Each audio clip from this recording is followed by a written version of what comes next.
আন্তর্জাতিক সীমানা লঙ্ঘন করার অভিযোগে ঠাকুরগাঁও পীরগঞ্জ সীমান্তে এক বিএসএফ সদস্যকে আটক করেছে BGB.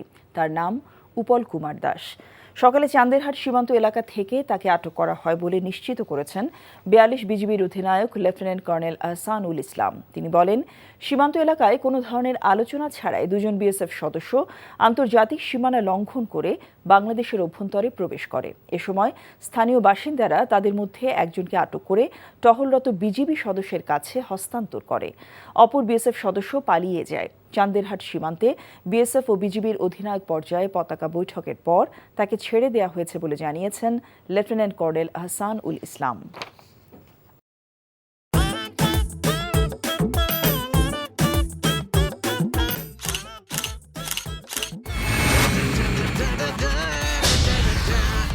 Thank you so much. শুধু থ্যাঙ্কসই দিবেন আর কিছু দিবেন না? যদি দেওয়ার মতো হয় সো যে কোনো কিছু। খুব খুশি লাগলো আপনার সাথে ডিল করে। Deal done. হ্যাঁ, 50 লাখ।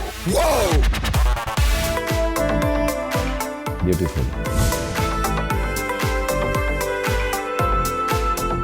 আমি চাচ্ছি এই থার্ড ডেতে তোমাদের এনগেজমেন্টটা করে ফেলো।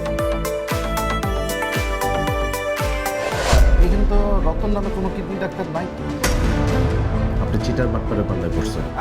আল্লাহ রে, আমি কি করব রে, আল্লাহ রে, আল্লাহ।